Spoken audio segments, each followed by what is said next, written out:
Hari ini tetap dengan sebuah tema dalam bulan ini bicara tentang terkoneksi dengan keluarga Allah. Dan khususnya kita belajar tentang value atau tentang nilai ya. Dan tadi waktu pembukaan ibadah kita dikasih tayangan tentang nilai-nilai GSJA. Ada 8 yang kita sedang hidupi. Saya rangkumkan aja supaya Bapak Ibu ngeh ya. Ada 8 nilai nih GSJA Bethlehem yang sedang kita lakukan dan terus kita hidupi. Yang pertama, God is above all atau Tuhan di atas segalanya. Yang kedua, keluarga adalah priority atau family is priority. Jadi bahasa Inggris dan bahasa Indonesia. Keluarga adalah prioritas. Ketiga, pelayanan dan pekerjaan adalah refleksi kasih kita. Yang keempat, memanifestasikan pelayanan yang berkualitas dan kreatif. Kemudian 5, hidup ini adalah sebuah perjalanan. Life is a journey. Dan yang ke-6, hidup itu lebih baik bersama. Kemudian yang ke-7, be proud with what we have. Bangga dengan apa yang kita punya. Bangga gak kita di GSJA Bethlehem? Bangga? Bangga? Boleh ngangguknya? Boleh ngangguknya? Oke, kita bangga. Saya bangga. Saya bangga banget. Dan yang ke-8, jabatan atau kekuasaan adalah untuk melayani. Power is to serve. Ini 8 nilai yang kita hidupi.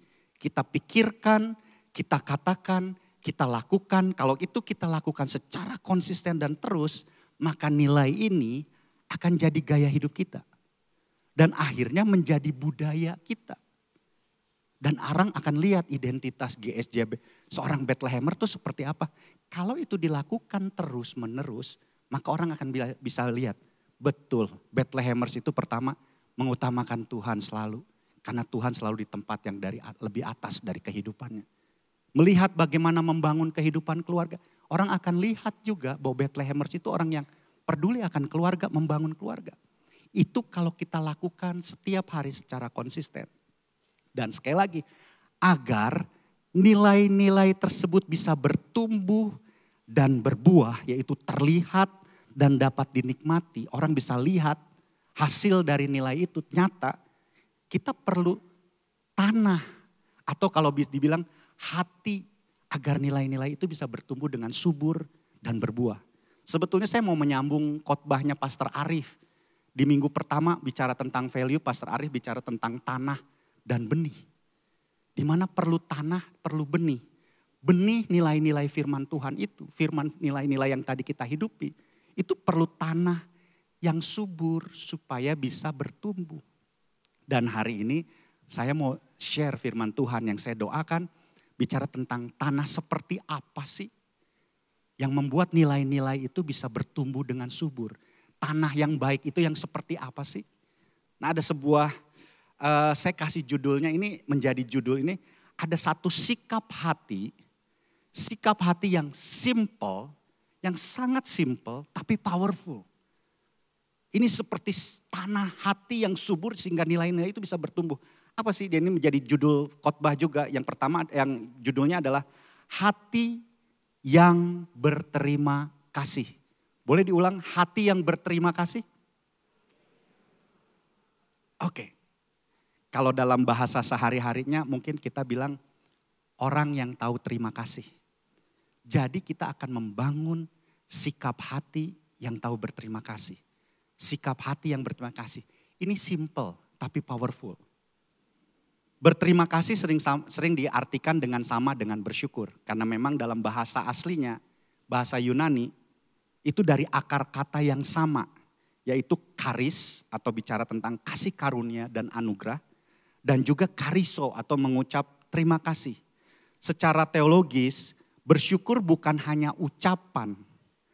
Tetapi pengakuan atas kasih karunia Tuhan. Pribadi pemberi bukan hanya pemberiannya. Sekali lagi, terima kasih itu bukan cuma bicara tentang ucapan doang.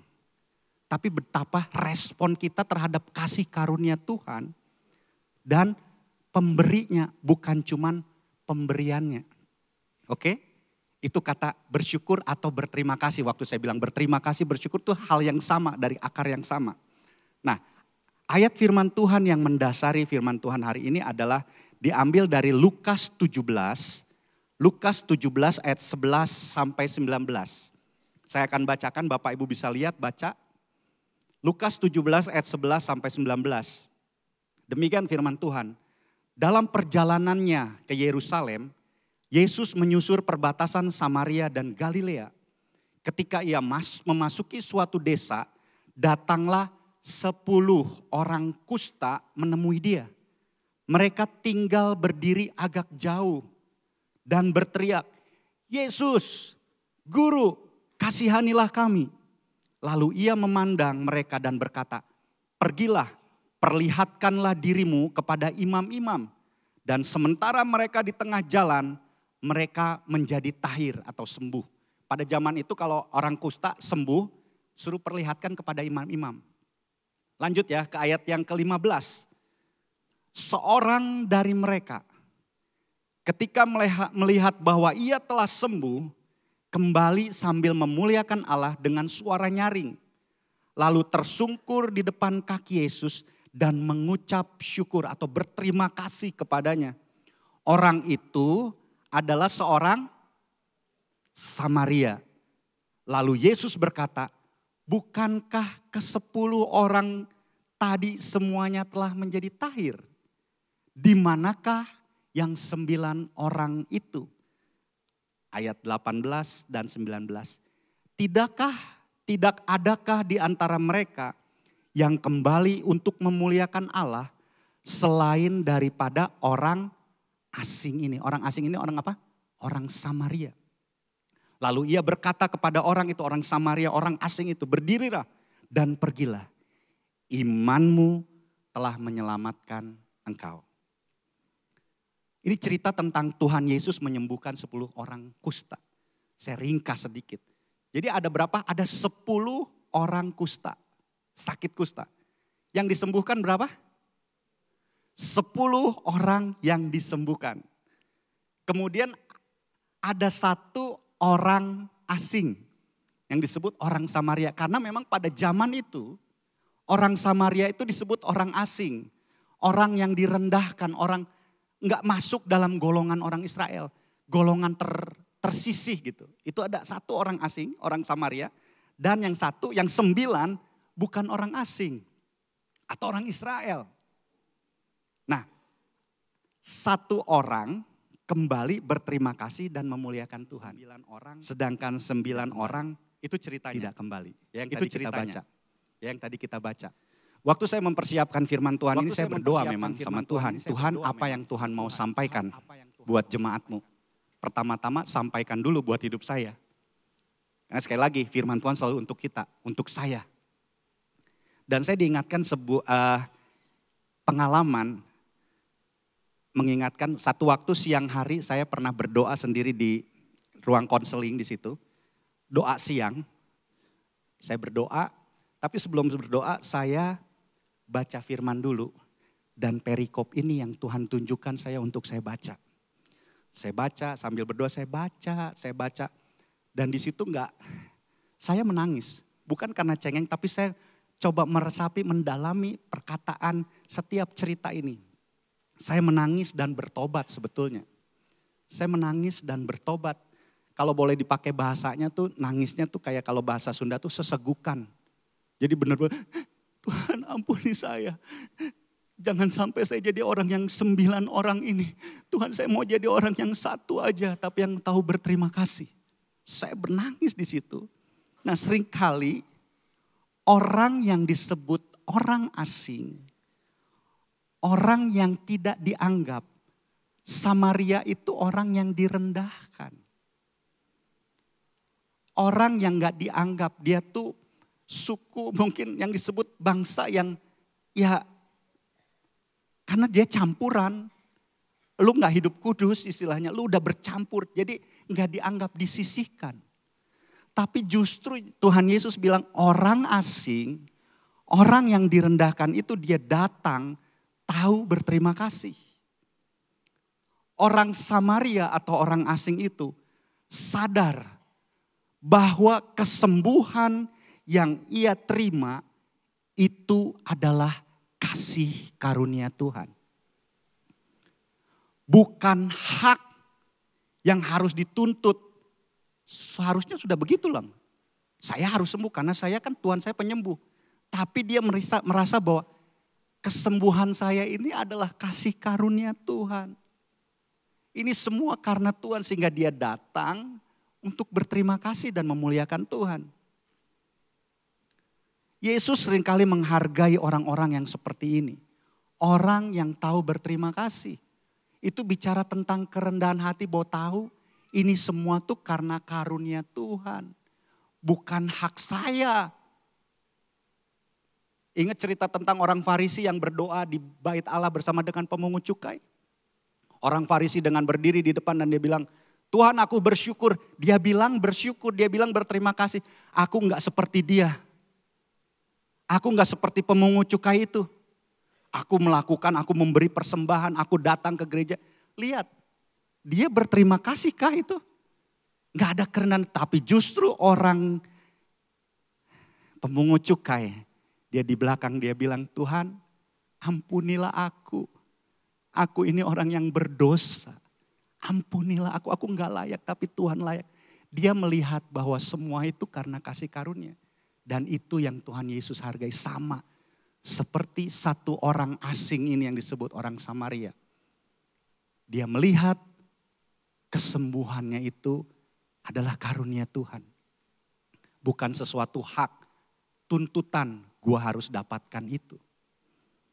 Tapi sebaliknya, orang-orang yang disebut bukan orang asing. Orang-orang yang sudah mendapatkan anugerah Tuhan. Kalau boleh dibilang orang Israel. Orang Kristen kan orang Israel rohani kan. Orang yang sudah mendapatkan anugerah Tuhan. Justru 9 orang itu tidak berterima kasih kepada Tuhan. Mereka take it for granted. Mereka gak menghargai pemberian Tuhan itu, kesembuhan itu. Dia bilang itu adalah hak saya. Emang udah seharusnya saya itu sembuh. Ada 1 dan ada 9 orang. Yang 9 orang tidak tahu berterima kasih. Kita buka juga di 2 Timotius 3 ayat 1 sampai 5. Ini bicara tentang keadaan manusia di akhir zaman. 2 Timotius 3 ayat 1 sampai 5. Ketahuilah pada hari-hari terakhir akan datang masa yang sukar. Manusia akan mencintai dirinya sendiri dan menjadi hamba uang. Mereka akan membual dan menyombongkan diri. Mereka akan menjadi pemfitnah. Mereka akan berontak terhadap orang tua dan tidak tahu berterima kasih. Tidak memperdulikan agama. Tidak tahu mengasihi. Tidak mau berdamai. Suka menjelekkan orang. Tidak dapat mengekang diri. Garang. Tidak suka yang baik. Suka mengkhianat. Tidak berpikir panjang. Berlaga tahu. Lebih menuruti hawa nafsu daripada menuruti Allah. Secara lahiriah mereka menjalankan ibadah mereka. Tetapi pada hakikatnya mereka memungkiri kekuatannya. Jauhilah mereka ini. Ini keadaan manusia di akhir zaman. Salah satunya adalah tidak tahu berterima kasih. Mereka menjalankan sepertinya ibadah. Tapi hatinya jauh dari Tuhan. Memungkiri kekuatan Tuhan. Seperti 9 orang ini. Oleh karena itu hari ini kita mau belajar. Kita mau belajar. Bethlehemers harus memiliki sikap hati yang berterima kasih. Setuju? Amin. Saya akan bagi 2 bagian besar. Kita akan masuk ke pembahasan. Yang pertama, mengapa orang tidak memiliki sikap hati yang berterima kasih. Kenapa sih orang tuh gak tahu berterima kasih? Kenapa? Yang pertama adalah tidak mengerti perintah dan kehendak Tuhan. Kita buka ya. Efesus 5 ayat 20. Ucaplah syukur senantiasa atas segala sesuatu dalam nama Tuhan kita Yesus Kristus kepada Allah dan Bapa kita. Lanjut, 1 Tesalonika 5 ayat 18 mengatakan demikian. Mengucap syukurlah dalam segala hal. Sebab itulah yang dikehendaki Allah di dalam Kristus Yesus bagi kamu. Jadi mengucap syukur atau berterima kasih itu adalah perintah Tuhan dan kehendak Tuhan buat hidup kita.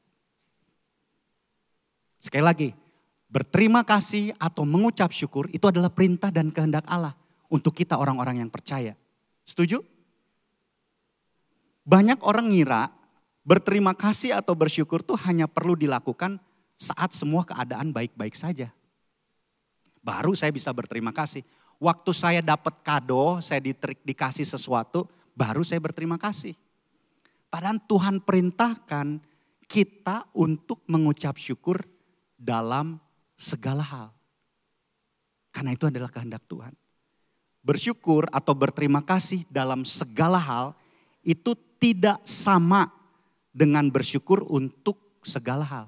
Sekali lagi ya, bersyukur dalam segala hal itu tidak sama dengan bersyukur untuk segala hal. Kita nggak bersyukur, terima kasih Tuhan saya sakit. Enggak, kita nggak bersyukur, terima kasih Tuhan saya kehilangan. Enggak, tapi kita bersyukur di tengah-tengah keadaan seperti itu. Karena percaya Tuhan tetap pegang kendali dan Dia ada bersama kita untuk mendatangkan kebaikan.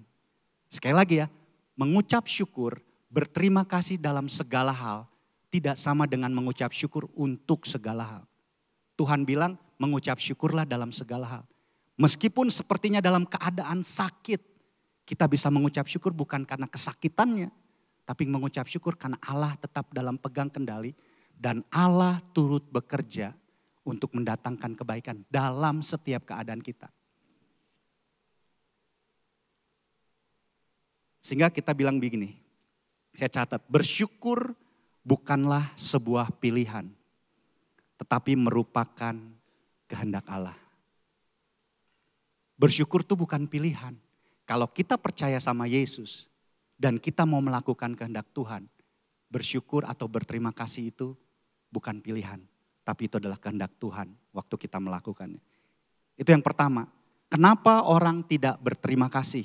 Tidak memiliki sikap hati berterima kasih. Yang kedua, yaitu kurang pengajaran dari firman dan keluarga. Karena tadi nggak mengerti bahwa itu adalah kehendak Tuhan. Jadi karena apa? Karena mereka kurang diajar. Jadi perlu diajar. Bukan karena mereka nggak taat, tapi memang mungkin mereka nggak diajar, kurang diajar. Makanya kalau orang yang kurang diajar menjadi anak yang kurang ajar. Iya betul, memang betul. Karena kurang diajar. Mereka nggak ngerti bahwa mengucap syukur atau berterima kasih itu adalah perintah Tuhan. Dan itu adalah kehendak Tuhan, Tuhan menghendaki itu. Oleh karena itu perlu diajar melalui firman Tuhan. Sama seperti hari ini kita sedang diajar sama firman Tuhan. Saya sedang diajar melalui firman Tuhan. Mungkin kita pernah dengar ini. Firman Tuhan bisa saja ada yang baru. Oh tentang mengucap syukur atau berterima kasih baru saya dengar nih. Atau kita pernah dengar itu. Tapi itu diajar. Diajar melalui firman Tuhan. Dan bilang diajarnya tuh berulang-ulang. Dalam kitab ulangan kan didiklah anakmu berulang-ulang. Waktu kamu tidur, waktu kamu bangun, waktu kamu dalam perjalanan, dimanapun waktu kamu sedang makan, ajarkan itu. Perlu diajarkan firman Tuhan setiap hari melalui PDA. Atau kalau boleh dibilang seperti saat teduh ya Bapak Ibu. Diajar melalui firman Tuhan waktu saat teduh. Dan yang berikutnya diajar melalui dalam keluarga. Perlu diajar dalam keluarga. Saya percaya Bapak Ibu semua Bethlehemers di sini mengajar anak-anaknya untuk memiliki sikap hati yang berterima kasih. Betul? Ya, ajarin itu setiap hari. Ingatkan itu setiap hari. Berulang-ulang. Harus diingatkan terus. Ajarkan. Dan sekali lagi enggak berhenti hanya sampai diajar. Pengajaran itu perlu ditambah dengan namanya keteladanan. Dicontohkan. Pengajaran dan keteladanan adalah hal yang sangat penting. Dilakukan secara konsisten dan disiplin dalam kehidupan sehari-hari di rumah. Sehingga itu akan membentuk hati yang melihatnya, dan yang menerimanya. Apa yang kita ajarkan, apa yang kita teladani, kita hidupkan. Itu akan membentuk hati anak-anak kita yang melihatnya, yang mendengarnya. Dan itu akan mengubahkan kehidupan. Ajari, tunjukkan, contohkan. Ajari anak-anak kita untuk berdoa, bersyukur sebelum makan. Diajarkan? Di sekolah minggu, di Life Kit, diajarkan itu. Dimanapun sehingga waktu, kapanpun, waktu mau makan, kita berdoa. Itu salah satu contoh simple. Diajarkan untuk bersyukur kepada Tuhan buat makanan. Ini semua karena anugerah Tuhan. Kemudian saksikan kesaksian-kesaksian hidup. Ngobrol di rumah bagaimana Tuhan menolong. Bagaimana Tuhan menjamah. Bagaimana Tuhan memberkati. Ajarkan itu. Teladani itu, contohkan itu, terangkan itu. Sehingga terus kemudian kita ajarkan untuk saling berterima kasih satu sama lain di rumah. Anak yang dididik, sekali lagi anak yang dididik untuk mengucap terima kasih kepada Tuhan, kepada orang tua, kepada guru, kepada teman-teman akan tumbuh menjadi pribadi yang rendah hati dan ramah. Siapa yang mau anak-anak kita rendah hati dan ramah? Boleh angkat tangannya. Ajarkan mereka untuk berterima kasih. Ucapkan terima kasih sama Tuhan. Ucapkan terima kasih sama orang tua. Ucapkan terima kasih sama gurunya. Sama teman-teman. Belajar untuk mengatakan terima kasih. Itu akan membentuk hati anak-anak kita menjadi ramah. Dan yang ketiga, mengapa orang tidak memiliki sikap hati yang berterima kasih? Lebih mengikuti keinginan daging dan pengaruh si iblis. Kita buka Roma 1 ayat 21, firman Tuhan mengatakan demikian. Sebab sekalipun mereka mengenal Allah, mereka tidak memuliakan Dia sebagai Allah atau mengucap syukur berterima kasih kepadanya. Sebaliknya pikiran mereka menjadi sia-sia dan hati mereka yang bodoh menjadi gelap. Kenapa orang gak tahu berterima kasih? Karena orang pertama mengikuti keinginan dagingnya. Lebih mengikuti keinginan dagingnya dan mengikuti pengaruh dari si iblis. Jadi gelap. Tadi kan kita udah baca di 2 Timotius tentang kehidupan manusia di akhir zaman. Bahwa manusia itu, keadaan manusia pada akhir zaman itu, mereka lebih mengikuti keinginan daging dan hawa nafsunya. Kekuatan hawa nafsunya. Keinginan daging membuat kita fokus kepada yang belum ada. Keinginan daging, hawa nafsu membuat kita fokus kepada yang belum ada. Merasa kurang terus. Terus akhirnya membanding-bandingkan. Akhirnya iri hati. Kayaknya dia lebih enak deh hidupnya. Akhirnya gak pernah bisa berterima kasih. Dia karena mengejar hawa nafsu, lebih hawa nafsu. Dia selalu fokusnya kepada ada yang gak dia punya. Yang gak dia ada. Kenapa dia ada, gua gak ada. Akhirnya iri. Apalagi dalam media sosial saat ini kehidupan. Itu kan gampang sekali. Kalau saya masih sekolah dulu SD. Saya gak pernah tahu teman saya liburan kemana. Liburan sekolah bulan Juni Juli kan SMP, SMA, SD gak libur tuh tetap sama sebulan. Saya gak pernah tahu teman saya kemana liburannya. Paling taunya waktu masuk sekolah, bener gak? Waktu masuk sekolah datang, kemarin liburan kemana? Gue ke Anyer. Oh jadi kita ke Anyer tahu. Lu kemana? Lu ke Bandung, gue ke Bandung katanya. Kalau lu, gue gak kemana-mana di rumah. Tapi cerita itu kayaknya udah basi, udah lewat begitu. Tapi kalau sekarang, bayangin media sosial. Teman kita di mana? Up to date langsung ya. Bahkan live. Hai guys. Hai guys. Gitu. Gue nih lagi minum vitamin C. C-nya bukan C tapi laut. Ya kan? Waduh dia lagi ada di pantai enak banget. Lihat. Akhirnya membanding-bandingkan dan gak pernah berterima kasih. Nah iblis membutakan mata kita untuk tidak dapat melihat kebaikan Tuhan dan rancangan Allah yang terbaik dan sempurna. Iblis tuh menanamkan namanya benih ketidakpuasan. Seperti apa yang ditanamkan kepada Hawa di Taman Eden. Ngerti tentang ceritanya di Hawa dan Adam dan Hawa di Taman Eden? Iblis bilang apa? Bukankah semua tanaman di tempat ini gak boleh dimakan? Yang ini enak. Ini bagus. Pohon kehidupan itu ini bagus. Pohon yang baik dan buruk itu ini bagus. Akhirnya Hawa lihat apa? Hawa jatuh karena justru melihat yang dilarang Tuhan itu sepertinya lebih berharga dari semua yang Tuhan udah sediakan di Taman Eden. Sekali lagi ya, Hawa jatuh, Adam jatuh karena melihat apa yang Tuhan larang itu lebih berharga dibanding apa yang Tuhan sudah sediakan dalam kehidupannya. Iblis menanamkan ketidakpuasan. Sehingga selalu fokusnya, gue belum dapat ini. Dia gak pernah melihat apa yang ada padanya. Apa yang Tuhan sudah beri. Bukankah di Taman Eden itu semuanya dikasih sama Tuhan. Kecuali satu pohon ini aja. Tapi iblis bohongi. Dia butakan matanya Adam dan Hawa. Dia bilang ini. Sehingga apa yang dilarang Tuhan merasa ini lebih berharga dibanding apa yang Tuhan sudah sediakan. Sehingga akhirnya fokusnya bukan apa yang ada, tapi justru apa yang gak ada. Gak puas dan terus mengejar sehingga akhirnya gak pernah mengucap syukur. Ada aja yang kurang. Ada aja komplain. Sungut-sungut terus keluar. Karena apa? Fokusnya dengan apa yang gak ada, yang gak punya. Padahal kita dikasih sama Tuhan sesuatu yang sangat berharga.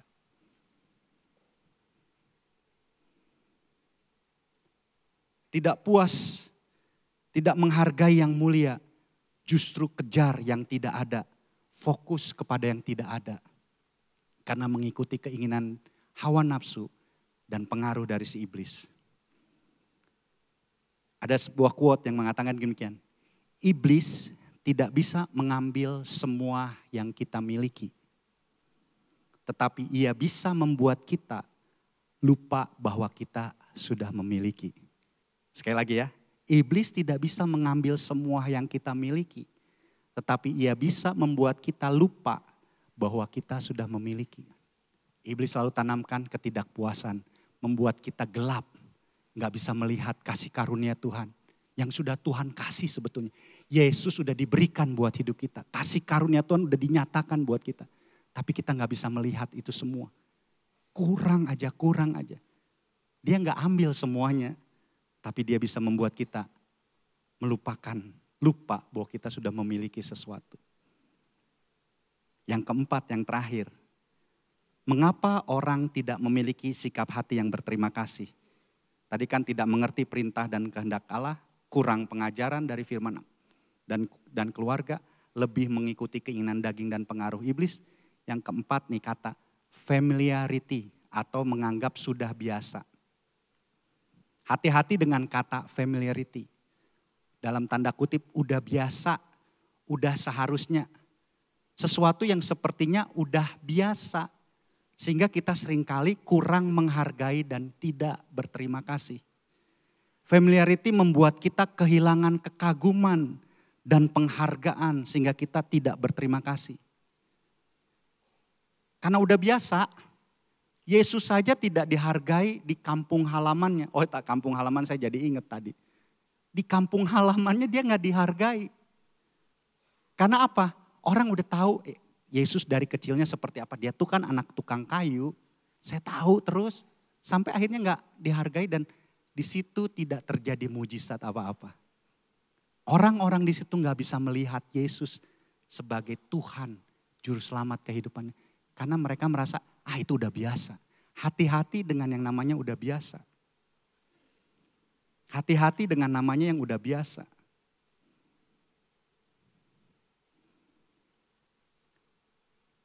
Istri yang menyiapkan makanan pagi-pagi. Masihkah kita terima kasih sama istri kita? Atau kita bilang, itu udah biasa. Udah biasa, itu kan tugasnya istri, emang begitu. Jadi kita nuntut ya haknya lah, udah biasa dan aduh udah seharusnya seperti itu. Suami yang kerja, pernahkah kita bilang terima kasih kamu udah bekerja buat keluarga di sini? Itu kan udah tugasnya suami. Jadi udah biasa, nggak pernah tuh bilang terima kasih. Sekali lagi, familiarity, sesuatu yang sepertinya udah biasa, itu akan kehilangan kekaguman dan penghargaan. Sehingga akhirnya kita nggak pernah bisa berterima kasih. Merasa itu sudah seharusnya. Pernah sadar nggak? Bisa bangun pagi. Siapa yang bangun pagi hari ini badannya pegel-pegel? Enggak ya, semuanya sehat, puji Tuhan. Karena berolahraga dan makan yang sehat. Kadang-kadang suka pegel memang, aduh ketahuan umurnya. Tapi perhatikan enggak? Setiap bangun pagi, waktu kita bisa buka mata dan kita bisa melek, itu adalah karunia Tuhan. Itu adalah anugerah Tuhan. Waktu kita bisa nafas, itu adalah anugerah Tuhan. Kan itu udah pastilah seharusnya begitu. Tuhan tuh udah pasti, kita tuh bangun pagi, pasti bangun pagi, melek dan bisa nafas. Belum tentu. Ada yang gak bisa bangun pagi loh. Jangan sampai kita gak bisa bangun pagi. Maksudnya ada loh orang yang gak bisa bangun pagi. Atau untuk nafas saja mereka perlu dibantu. Lihat, itu kan sesuatu yang biasa setiap hari. Bangun pagi hari. Seringkali karena sesuatu yang kita anggap sudah biasa, kita lupa bahwa Tuhan tuh memberikan karunia buat kita setiap hari. Kesehatan buat kita tiap hari. Hati-hati dengan namanya biasa. Udah biasa sehingga akhirnya hilang kekaguman, hilang penghargaan. Sehingga akhirnya tidak pernah berterima kasih. Karena seharusnya udah begitu. Tuhan udah pasti kasih lah seperti itu. Harusnya Tuhan kasih lah, kasih nafas buat saya. Saya harus bisa bangun. Enggak. Hati-hati dengan namanya sesuatu yang biasa. Saya catat, apa yang tidak kita syukuri hari ini bisa menjadi hal yang kita rindukan besok. Apa yang tidak kita syukuri hari ini bisa menjadi hal yang kita rindukan besok. Pernah baca atau pernah lihat video dalam sebuah kayak kita di Sinar Kasih sebelum suaminya akan dimakamkan, istrinya suruh bersaksi. Cerita tentang suaminya. Dia bilang apa? Saya merindukan setiap bangun pagi mendengar dengkuran ngoroknya suami saya. Sekarang saya nggak bisa dengar lagi. Saya rindukan itu. Bukan berarti wah jadi mesti enggak. Maksud saya tuh jangan jadi satu kebiasaan sehingga kita lupa berterima kasih sama orang-orang yang kita kasihi. Berterima kasihlah buat istrimu yang sudah menyediakan makanan, menyiapkan makanan. Terima kasih Mai, makasih ya. Makasih Pak udah kerja hari ini. Sudah berusaha, terima kasih Pak udah bantuin saya. Ke anak-anak terima kasih ya kamu udah beresin tempat tidur. Jangan jadi sesuatu, itu mah udah harusnya kamu anak-anak beresin. Betul memang harus, tapi waktu kita bilang terima kasih itu membentuk hati. Jangan sampai hilang. Kenapa enggak berterima kasih? Salah satunya adalah karena yang namanya familiarity. Sesuatu yang sepertinya udah biasa. Sehingga kita enggak pernah menghargai lagi, tidak berterima kasih. Mari sama-sama bangun, jangan sampai seperti itu. Kami juga sedang dengan waktu menyiapkan firman Tuhan ini diingatkan. Waspada. Jangan selalu anggap udah harus begitu. Kalau di sini yang duduk sama suami istri, boleh pegang tangannya. Bilang terima kasih. Atau sama teman-temannya, terima kasih. Terima kasih nak. Terima kasih ya. Terima kasih. Terima kasih. Terima kasih sama orang-orang di sekeliling kita. Jangan jadi sesuatu yang biasa ya. Itu bagian pertama. Kenapa orang gak bisa berterima kasih? Karena gak tahu itu adalah perintah dan kehendak Tuhan. Ya, kurang diajar. Terlalu mengikuti hawa nafsu dan pengaruh iblis. Dan yang ketiga, yang keempat itu terlalu udah biasa. Jangan. Masuk kedua, bagian kedua. Apa manfaat memiliki sikap hati yang berterima kasih? Saya catat, saya renungkan ada 5, mungkin bisa lebih. Tapi saya catat 5 aja yang saya renungkan, saya dapatkan. Manfaat memiliki sikap hati yang berterima kasih yang pertama adalah semakin mengenal pribadi Allah. Semakin mengenal pribadi Allah lebih dalam, memperkuat hubungan kita. Tema tahun ini adalah connected with God. Orang yang tahu berterima kasih, dia akan selalu semakin dekat mengenal Allah secara pribadi. Karena apa? Karena rasa syukur atau terima kasih adalah bentuk pengakuan dan kerendahan hati serta percaya dan ketergantungan kepada Tuhan. Bahwa segala sesuatu itu berasal dan miliknya Tuhan. Semua karena Tuhan. Aku gak bisa hidup tanpa Tuhan. Tuhan itu adalah sumber kehidupan. Dan sekali lagi, berterima kasih itu akan memperkuat iman kita. Kita berterima kasih bukan hanya untuk pemberiannya saja, tetapi siapa yang memberi. Saya catat di sini, berterima kasih kepada pemberinya, bukan hanya kepada pemberiannya saja. Kalau anak-anak berterima kasih biasanya untuk pemberiannya, kadohnya. Kalau papahnya kasih kado, bilang papa baik. Papa baik, papa sayang saya dikasih mainan. Terus waktu dianya, "Pah, tolong beliin ini." Papanya bilang, "Enggak, kemarin kan udah dibeli." Papa jahat. Ya enggak? Seringkali seperti itu kan, kita menilai mengenal Tuhan cuma karena pemberiannya doang. Tapi waktu kita punya hati yang berterima kasih, kita akan mengenal Tuhan secara pribadi lebih dalam. Bukan cuma pemberiannya tapi pribadinya Tuhan itu. Kita akan semakin dalam. Yang kedua, manfaat memiliki sikap hati yang berterima kasih. Semakin percaya dan memahami rencana Allah yang terbaik. Kita buka Yeremia 29 ayat 11. Sebab aku ini mengetahui rancangan-rancangan apa yang ada padaku mengenai kamu. Demikianlah firman Tuhan, yaitu rancangan damai sejahtera dan bukan rancangan kecelakaan. Untuk memberikan kepadamu hari depan yang penuh harapan. Kemudian buka Roma 8 ayat 28. Kita tahu sekarang bahwa Allah turut bekerja dalam segala sesuatu untuk mendatangkan kebaikan bagi mereka yang mengasihi Dia. Yaitu bagi mereka yang terpanggil sesuai dengan rencana Allah. Waktu kita memiliki hati yang berterima kasih, tahu berterima kasih. Maka kita akan semakin mengerti bahwa rencana Allah, kehendak Allah itu yang terbaik. Karakter kita akan semakin dewasa, semakin serupa dengan Yesus.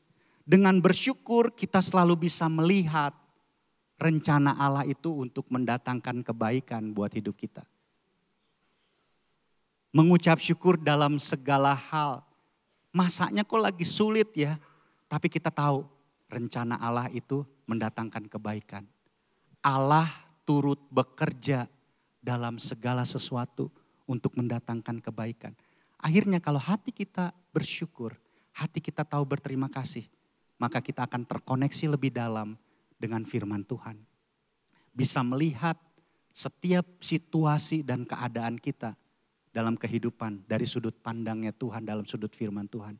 Bahwa rancangan Allah adalah rancangan yang terbaik. Kehendak Allah adalah kehendak yang terbaik. Dan Allah ada di situ turut bekerja buat kehidupan kita. Amin. Waktu kita punya hati yang berterima kasih. Yang ketiga, manfaatnya adalah menguatkan hubungan antar sesama. Kalau kita punya sikap hati yang berterima kasih, maka hubungan antar sesama itu akan kuat. Saya mau tanya di sini. Siapa yang suka berteman dengan teman yang gak tahu berterima kasih?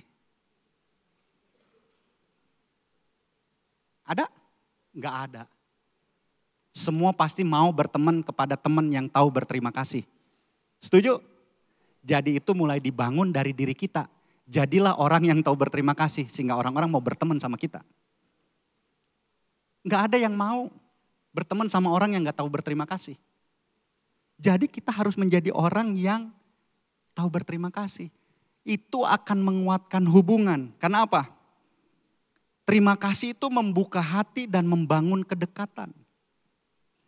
Dalam penelitian ilmu psikologi, orang yang berterima kasih itu akan melakukan tindakan-tindakan yang prososial, positif, suka membantu, cenderung dia selalu pengen membantu, murah hati, mudah berempati, peka terhadap setiap keadaan, peduli satu sama lain.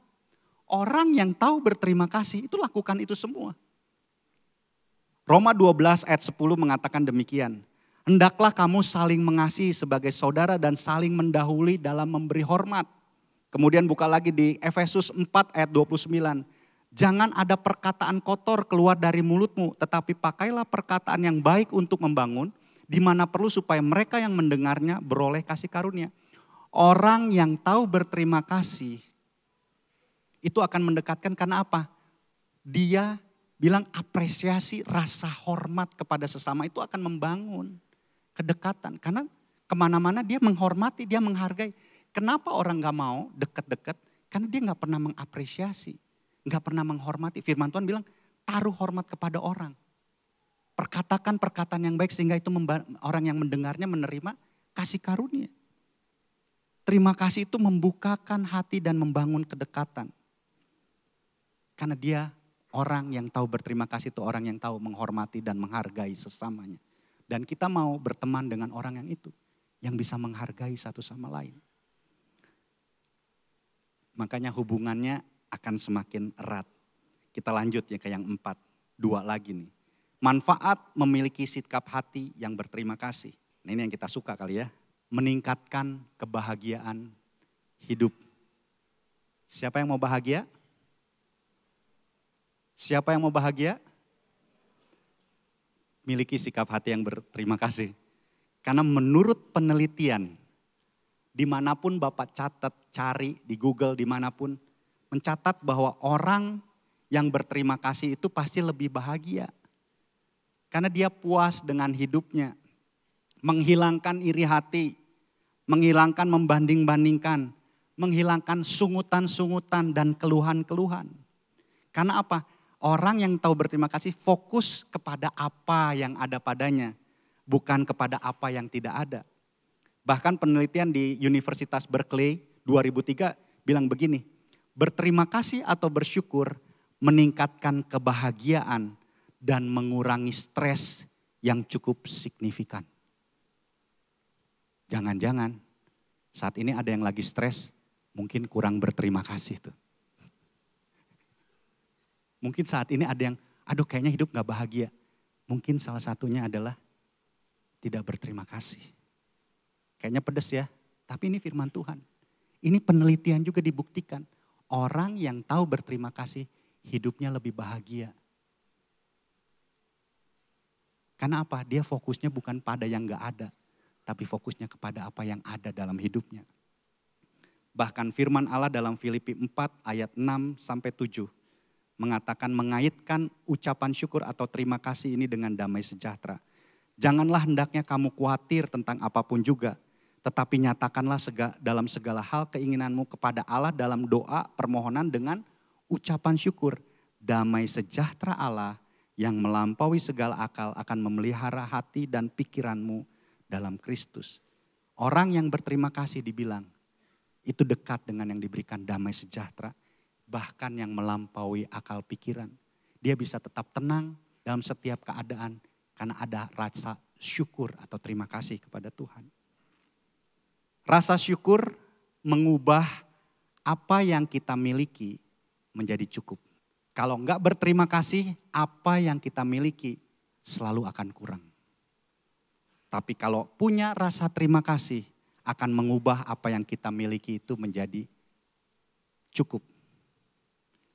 Billy Graham pernah menulis seperti ini. Kebahagiaan bukanlah hasil dari keadaan yang sempurna, melainkan hati yang bersyukur di setiap keadaan. Kebahagiaan kita tidak ditentukan oleh lingkungan sekeliling kita. Kebahagiaan adalah keputusan, komitmen kita. Saya mau bahagia apa enggak? Itu dari diri kita. Mau dikasih seperti apa, kalau kita bilang saya nggak mau bahagia, kita nggak bahagia.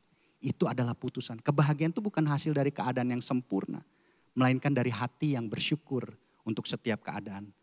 Saya tuliskan ini, berterima kasih membuat kita selalu dapat melihat kebaikan dari ketidaksempurnaan. Suami kita, istri kita nggak sempurna. Tapi kalau kita punya hati yang berterima kasih, kita pasti bisa melihat kebaikan dalam ketidaksempurnaan itu. Keadaan ini kadang-kadang gak sempurna seperti yang kita inginkan. Tapi dalam keadaan yang tidak sempurna ini, kita bisa melihat selalu ada kebaikan di situ. Ada Tuhan di situ dalam kehidupan. Oleh karena itu, miliki hati yang berterima kasih. Maka kita bilang, kita akan bisa melihat kebaikan dalam setiap ketidaksempurnaan yang kita hadapi dalam kehidupan.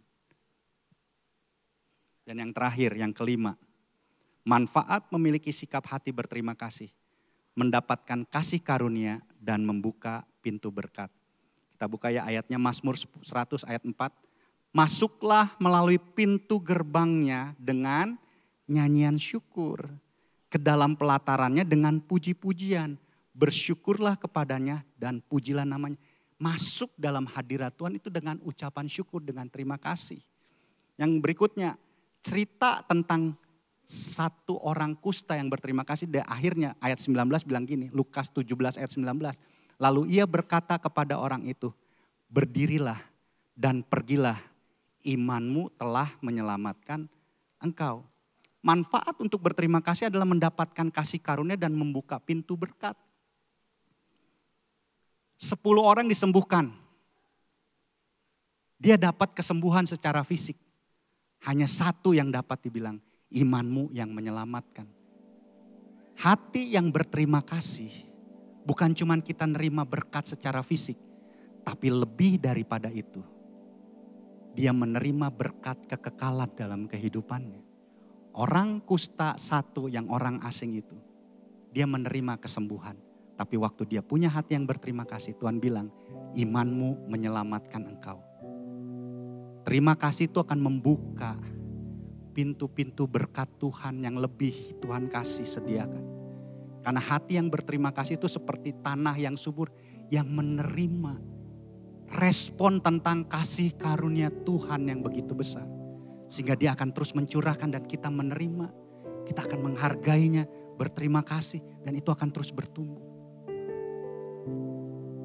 Itu akan terus bertumbuh. Mari miliki hati yang berterima kasih. Saya ada waktu sedikit, saya diingatkan tentang kesaksian kehidupan. Saya akan tutup dengan kesaksian kehidupan ini. Waktu saya kuliah, dalam keluarga kan biasa ya, kalau ada rasanya beda pendapat, kurang suka gitu ya. Apalagi anak sama orang tua gitu ya. Kok kayaknya begini. Dulu saya sama papa gitu ya. Papa tuh orang yang strict. Larang. Anak lelaki tapi gak boleh pulang malam.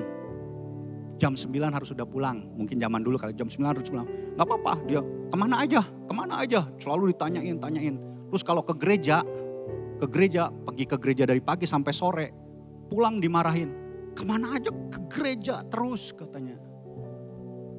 Dia dengan kata-kata yang lain deh pokoknya.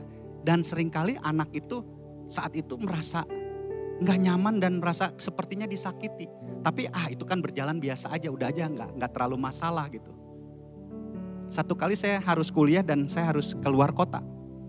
Dan Tuhan pertemukan saya dengan teman, gak tahu tuh teman, tapi tiba-tiba dia bersaksi sama dia, Nil, gua mau ngobrol sama lo. Gua mau cerita sama lo. Oke, kita duduk di kampus siang itu cerita dia. Kenapa? Gua mau cerita tentang kehidupan gua. Tentang hubungan gua sama bapak gua. Kenapa emang? Aduh, kata dia. Bapak gua adalah bapak yang gak peduli sama gua. Gua mau pulang, gua gak mau pulang, bapak gua gak peduli. Gue mau mati di jalan, bapak gue gak peduli. Saya kan kaget ya waktu dia dengar itu, dia ungkapkan semua. Saya ingat sama papa saya. Papa saya gak boleh pulang malam, selalu ditanyain di mana. Tapi dia bilang, bapak gue gak peduli sama hidup gue. Gue mau pulang malam, gue gak mau pulang, terserah. Gue mau mati di jalan, terserah. Saya gak ngebenarin hubungan papahnya, memang papahnya juga ada lakukan hal yang salah. Singkat cerita dia cerita tentang bapaknya, kesakit hatian dia terhadap bapaknya. Dan siang itu Tuhan Roh Kudus tolong saya untuk saya bisa doakan dia dan pemulihan buat hidupnya. Itu kesaksian waktu jalan tiba-tiba dia mau cerita dan itu Tuhan tunjukkan. Gak ngerti tapi Roh Kudus tolong sehingga akhirnya kamu harus tetap mengampuni papamu apapun keadaannya. Itu firman Tuhan. Singkat cerita dia sudah saya doakan. Tiba saatnya saya pulang ke kos.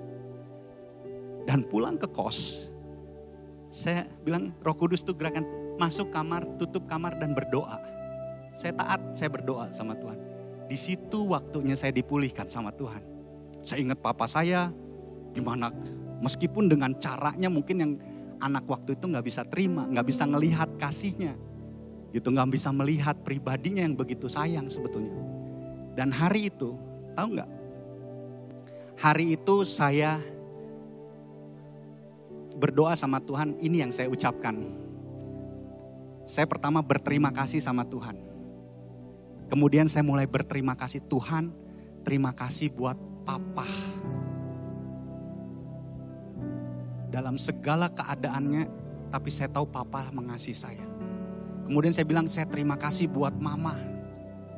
Di situ saya berdoa, saya terima kasih buat koko, saya punya koko 2. Terus saya terima kasih buat adik. Saya berterima kasih buat keluarga, buat semua hal. Hari itu, sore itu saya berterima kasih. Tahu gak? Saya merasakan dalam hidup saya, semenjak doa itu, hidup saya kayaknya kok Tuhan bawa terus naik gitu. Karena ada sesuatu yang saya lepaskan waktu saya mengucap syukur. Saya bilang terima kasih buat papa. Mungkin selama ini biasa aja sih, nggak dibilang sakit hati, ya sakit hatinya begitu aja. Kan sering kali ya ada kecewa gitu. Tapi ternyata dibawa-bawa. Tapi waktu saya bilang berdoa pada sore hari, terima kasih Tuhan buat papa saya. Terima kasih Tuhan buat mama saya. Terima kasih Tuhan buat koko-koko saya. Terima kasih Tuhan buat adik saya. Terima kasih buat keadaan saya. Yang dibilang berkat Tuhan tuh melimpah dicurahkan. Pintu terbuka kasih karunia Tuhan buat hidup kita. Kalau hari ini mungkin sepertinya ada yang menahan. Ucapkan terima kasih. Apa yang menahanmu? Tuhan akan bawa lebih. Dibilang imanmu menyelamatkan. Bukan cuma berkat fisik. Tapi Tuhan berkati berkelimpahan. Termasuk berkat dalam kekekalan. Saya selesai. Kalau kita punya hati yang berterima kasih. Itu seperti tanah yang subur. Nilai-nilai yang 8 tadi kalau kita sambungkan. Waktu kita bisa berterima kasih Tuhan mengenal pribadinya. Maka God is above all itu akan tumbuh subur. Waktu kita berterima kasih kepada keluarga kita. Maka family is priority itu akan bisa terjadi dalam hidup kita.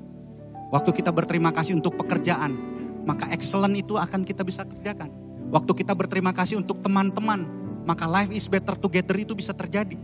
Waktu kita berterima kasih untuk setiap keadaan hidup. Life is a journey itu bisa kita nikmati. Karena ada Tuhan.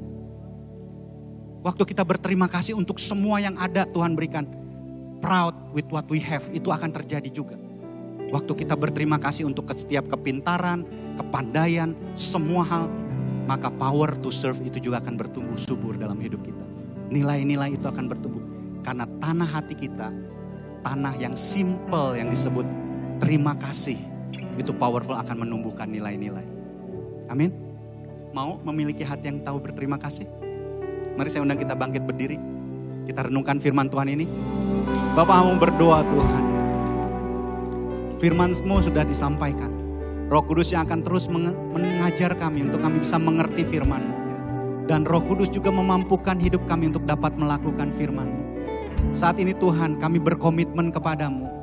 Kami mau menjadi orang-orang yang tahu berterima kasih. Membangun hati kami, hati yang penuh dengan ucapan syukur. di mana firman Allah itu akan tertanam, bertumbuh, menghasilkan buah. Iman yang semakin kuat, buah-buah roh itu semakin nyata, nilai-nilai kebenaran itu semakin nyata dalam hidup kami.